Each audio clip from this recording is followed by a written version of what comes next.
जरूरी सूचना है आप सभी स्टूडेंट्स के लिए। स्टडी फॉर सिविल सर्विसेज का Android app Google play store में आ चुका है, उसको प्लीज तुरंत इंस्टॉल कर लीजिए। और अगर आप स्टडी फॉर सिविल सर्विसेज के सिर्फ ऐप से कोई भी कोर्स, कोई भी पीडीएफ परचेज करते हैं तो उसमें अप्लाई कूपन, अगर आप ज्ञान सर जो है आप उसमें अप्लाई करते हैं, ये कूपन कोड है, तो उसमें 20% फीस तुरंत माफ हो जाएगी। मतलब 20% डिस्काउंट तुरंत उसमें लग जाएगा। ज्ञान सर लिखना है, नॉर्मली ज्ञान सर स्मॉल लेटर में है सब कुछ, कोई स्पेस नहीं, कोई कॉलम नहीं, सिर्फ ज्ञान सर GYANSIR। इस तरह से अगर कूपन कोड लगाते हैं आप ऐप में बाई करने से पहले, जो अप्लाई कूपन वाले में आता है, तो 20% का डिस्काउंट तुरंत मिलेगा। वीडियो देखिए। तो दोस्तों हिस्ट्री की टॉप 500 एमसीक्यू की सीरीज में आप सबका स्वागत है। कंप्लीट हिस्ट्री की ये सीरीज है जिसमें आपका प्राचीन भारत भी है, मिडीवियल इंडिया भी है और मॉडर्न हिस्ट्री भी है। यूपीपीएससी के जितने भी एग्जाम्स है सबके लिए अगर आप हिस्ट्री प्रिपेयर कर रहे हो तो सबसे बेस्ट सीरीज है ये आपके एमसीक्यू की। पूरा सिलेबस आपका अच्छे से रिवाइज होगा। तो चलिए हम लोग अपनी वीडियो भी स्टार्ट करते हैं। और हम लोगों ने 450 क्वेश्चन तक कर लिए थे, 451 वाले से स्टार्ट करना है। अगर पुरानी वीडियोस नहीं देखी तो एक बार उनको भी देख लीजिएगा, प्लेलिस्ट बनी हुई है।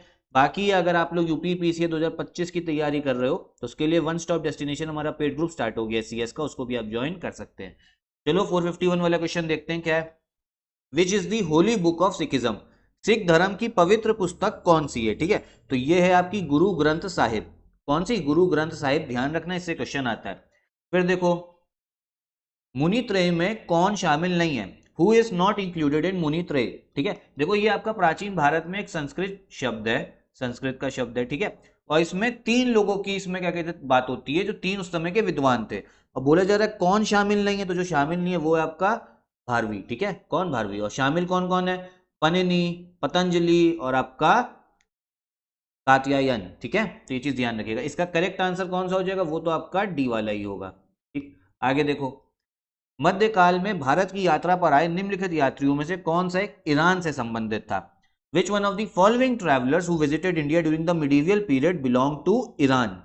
तो ये था आपका अब्दुल रजाक। ठीक है, ध्यान रखना, जितने भी ट्रैवलर आए हैं ना, इनसे क्वेश्चन बहुत आता है। ये आया है आपकी 15वीं शताब्दी में, 15 सेंचुरी में। और कहाँ पे?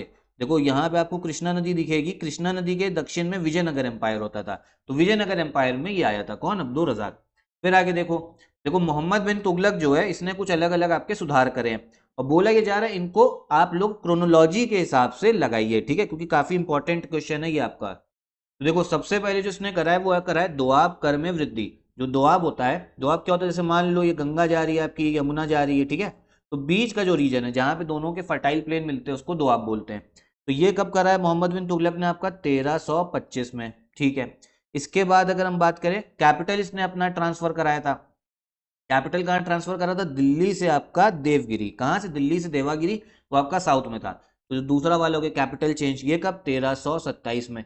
ये एक्सपेरिमेंट भी फेल हो गया था क्योंकि लोगों को सबको साथ लेके गया था, बहुत लोग तो उसी में मर गए थे। उसके बाद में इसकी जो है काइन करेंसी, इसको टोकन करेंसी भी बोलते हैं, वो है कब? 1330 में। ठीक है, जैसे आज के समय पे करेंसी चलती वैसे ही लाया था, ये भी एक्सपेरिमेंट फेल।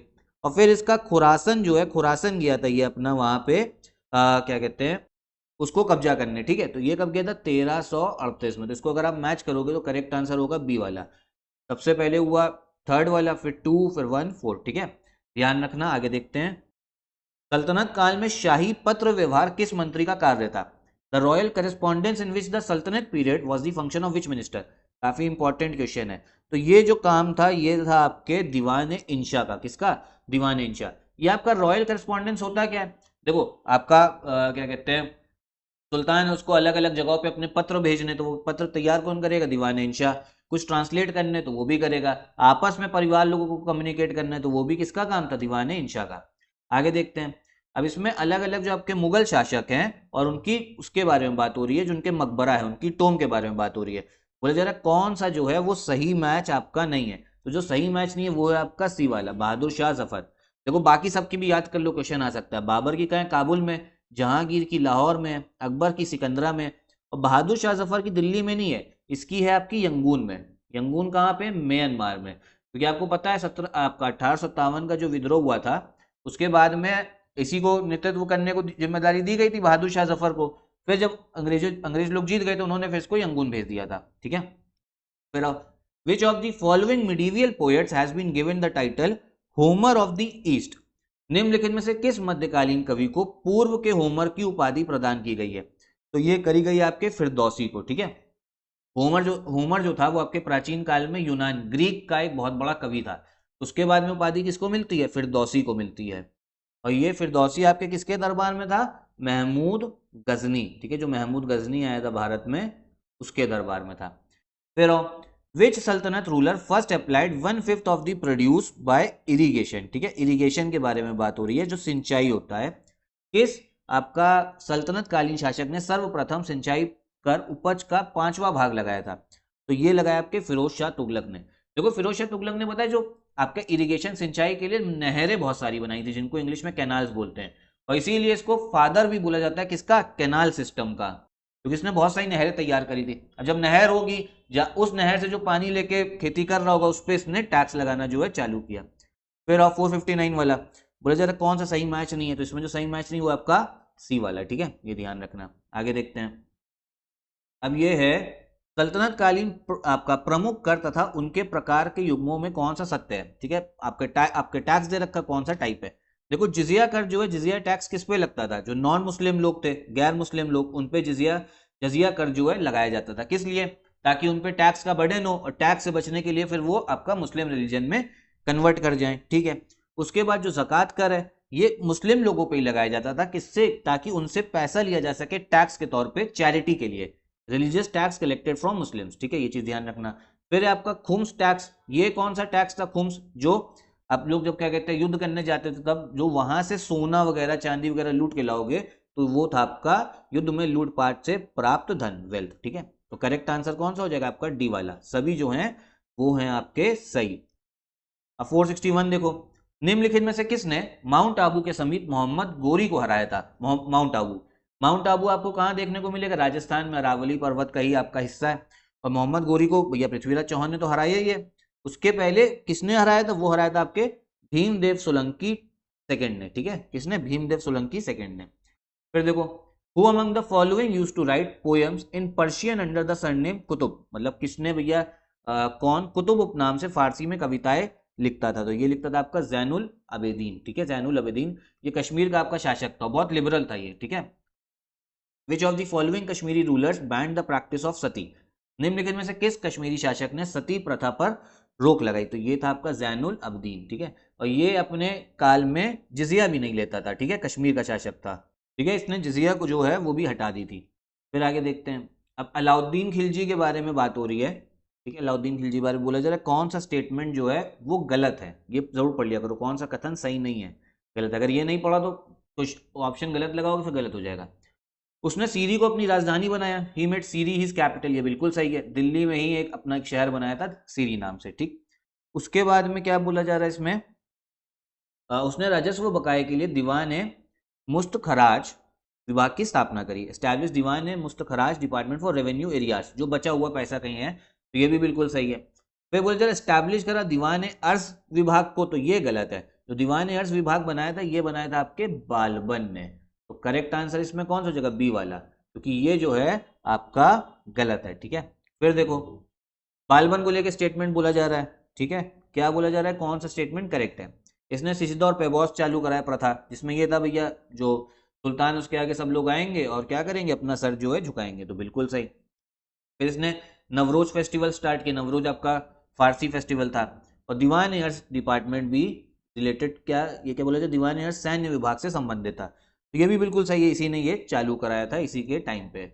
अभी देखो आपका दीवान एयर्स था ना, तो ये बालबन ने चालू कराया था। करेक्ट आंसर कौन सा हो गया इसमें? डी वाला। सभी जो हैं वो आपके सही है। फिर which military system was practice by Firoz Shah Tughlaq, ठीक है, फिरोज शाह तुगलक ने भैया कौन सा अपना सैनिक व्यवस्था का प्रचलन किया? तो ये था आपका डी वाला। सेना में वंशानुगत प्रथा कर दी गई थी, hereditary practice in the army. इक्ता सिस्टम था, इक्ता में क्या था, जमीन का टुकड़ा किसी को दे दिया, उससे बोला तुम उसको मैनेज करो, उससे टैक्स कलेक्ट करो, थोड़ा हिस्सा अपना रखो, और किसको, सुल्तान को दे दो। और जब सेना की आपका जरूरत होगी, सैन्य आपका क्या कहते हैं प्रैक्टिस की, तो आप ही को बुलाएंगे। और बोला गया कि जब तुम्हारा बेटा होगा तो उसी को दे देना ये एकता, तो मतलब ये काफी डिसएडवांटेजेस था। फिर देखो, what was the provincial army called during the period of Iltutmish, Iltutmish के काल में प्रांतीय सेना, जो एक तो सुल्तान की जो प्रोविंशियल सेना होगी उसको क्या बोलते थे, ये था नाम हश्म ए अतरफ, ठीक है, हश्म ए अतरफ, ठीक है। फिर आओ, सल्तनत काल की प्रशासनिक संस्थाओं में दीवान रिसालत का क्या कार्य था? What was the function of Diwan Risalat in the administrative institutions of सल्तनत पीरियड, ठीक है। तो इनका काम था रिलीजियस और चैरिटेबल वर्क, धार्मिक एवं दान संबंधी कार्य। कौन सा डिपार्टमेंट है? दीवान रिसालत, ध्यान रखना, ठीक है, इससे क्वेश्चंस आएंगे। फिर क्या बोला जा रहा है? हड़प्पन सभ्यता का सबसे दक्षिणी स्थल कौन सा है? तो सबसे दक्षिणी जो है वो है आपका दैमाबाद, ठीक है, इसको मैप में भी दिखाता हूँ। दैमाबाद ये कहाँ पड़ता है? ये आपके महाराष्ट्र में। इसमें महाराष्ट्र में है कौन सा? दैमाबाद। इसको अगर आप मैप में देखोगे तो देखो, ये आपको इधर एनसीईआरटी का मैप है, देखो ये आपको दैमाबाद दिख रहा है, ठीक है। मुंबई के देखिए बगल में, मुंबई के पूर्व में दैमाबाद, मुंबई तो नहीं था लेकिन दैमाबाद जो है इंडस वैली साइड थी आपकी, सबसे दक्षिण साइड थी महाराष्ट्र में। इनकरेक्ट ऑप्शन बताना है, इनकरेक्ट कौन सा है? तो इनकरेक्ट है आपका डी वाला। दिलमुन की पहचान फारस की खाड़ी में स्थित यमन से की गई है। Dilmun has been identified with the Yemen situated in the Persian Gulf. बिल्कुल गलत है। देखो गलत क्यों मैं बता रहा हूँ। देखो इंडस वैली सिविलाइजेशन का क्या था समझना, इसका व्यापार होता था किससे साथ में? यहाँ रीजन था मेसोपोटामियम, मेसोपोटामिया सभ्यता थी, उससे व्यापार होता था, उसी को दिलमुन बोला जाता था। अब दिलमुन में आता क्या क्या था? जो बहरैन हो गया, कुवैत हो गया, और थोड़ा आपका सऊदी अरेबिया का हिस्सा अगर दिखता है, देखो ये आप देखोगे, ये देखो ये आपको मोहनजोदारो दिख रहा है, इसको मेलुआ बोलते थे, ठीक है। और फिर ये है आपका दिलमन, दिलमन देखो आपका बहरैन, कुवैत और जो ईस्टर्न सऊदी अरेबिया वो आता है इसमें दिलमन में, तो ये ध्यान रखना, ठीक।